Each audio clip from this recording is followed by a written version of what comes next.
idea for the movie came from talking with David Sirota, who's a journalist, speechwriter that I've known for years. And we've always been trying to talk about what is the way to encapsulate the looming giant threats that we're facing in this world, first of which would be the climate crisis. And we talked about how, you can't really do a movie that's just grim and dark, even though that's certainly part of it. We wanted something that had a little bit of fun to it, and he had made this comparison to it's like a comet's going to hit Earth and no one cares. And I was like, that's the movie.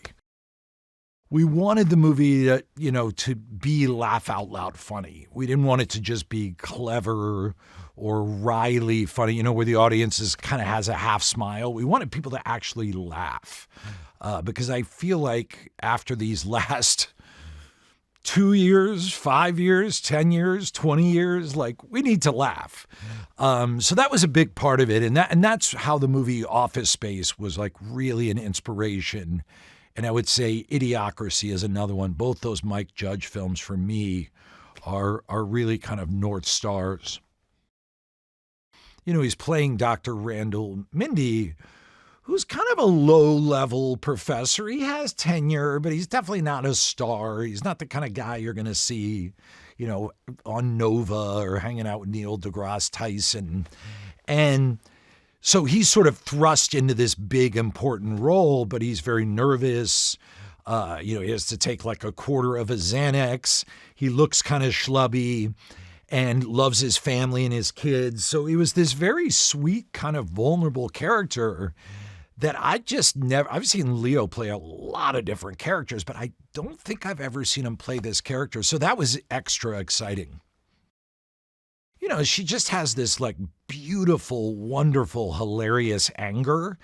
And the character of Kate DiBiase is driven by that because she's the one who won't play the media game. She's the one who doesn't care about couching what she says so it's pleasant. She's the one who's going to dress the way she wants and talks the way she wants. And it's a very, it's a fun character, but she gets chewed up in the script and she just kills me. She's just spitting fire throughout the whole movie and she's hilarious while doing it. It's very fun to see when Meryl Streep walks on a set. Everyone's demeanor changes slightly. It's the difference between you're shooting hoops with your buddies and you're just goofing around, and then suddenly Michael Jordan's on the court. Everyone just tries a little harder. Everyone watches what they're doing a little bit more. And then on top of it, she's so generous and collaborative and silly and unassuming. So yeah, that was an all-time experience. I knew if I had him, I'd have someone in there throwing fastballs and taking swings. And boy, did he not disappoint. I mean, so many brilliant, hilarious, and smart beats that he came up with. So God bless Jonah Hill. You could just tell all these actors were hungry for a healthy, positive, joyful way to process, the pothole-ridden road we've been driving down 100 miles an hour for the past 5 years. And then at that point, we realized people were going to show up for this. And that's when we then started taking extra leaps, like going to Tyler Perry, who, basically runs the state of Georgia. And you're like, there's no way he's going to do this. And we're like, you know what? We've learned. Let's try. And Tyler Perry's like, I'm in.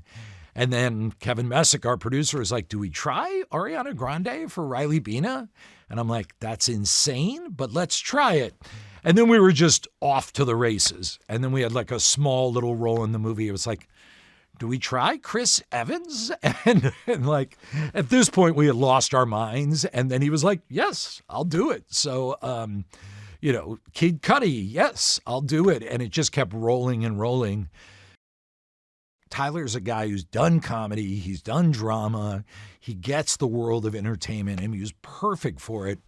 And I'll never forget the first day we paired him and Kate on set, because within 5 minutes, they had this chemistry between the two of them that felt like a 14-year chemistry. And we just kept looking at each other. We're like, how did that happen so fast? And I actually asked them, I was like, we're not supposed to be meeting for drinks because of COVID, but did you guys sneak off and get a drink or something? They're like, no, we just met. Mark is the actor's actor. And we needed this kind of fairy dust performance of strangeness, yet presence, yet threat. And boy, did he give it to us. I mean, every day I would just marvel at the choices he was making. This role, this character of Yule, who's this kind of skate punk from Southern Illinois that Jen's character, Kate DiBiase, crosses paths with. I was like, this is a really fun character. He's like super earnest, wears his heart on his sleeve, just passionate. I would say Ron Perlman is straight up a national treasure. I don't use that lightly, but yeah, we needed someone to play this kind of jingoistic, slightly lunatic, pilot for hire character who's been offending people for years, getting canceled for years.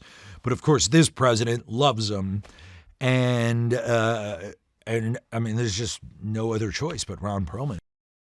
And she was really a major ingredient in this movie because for Leo to be able to talk like an astronomer, for Jen to understand this, for me to understand this, we needed someone that would talk to us for hours. We needed someone, because really the only way you start to pick up this language is you kind of have to take a long bath in it. You can't just hear it and move on. So DiCaprio would talk to her for hours and hours, and Jen would go through the script with her. I would go through the script with her. She talked to Rob Morgan. She was constantly fact-checking the script. And then maybe her most valuable input was with our VFX team, because she was guiding them to make sure what they were showing was accurate. We had there's one scene where a spaceship goes past, I think it's a neutron star, and, Dr. Mainsler was able to give us the exact specs of what that would look like and give us reference photos. Yeah, I mean, the big strange thing was that I had written the script before the pandemic.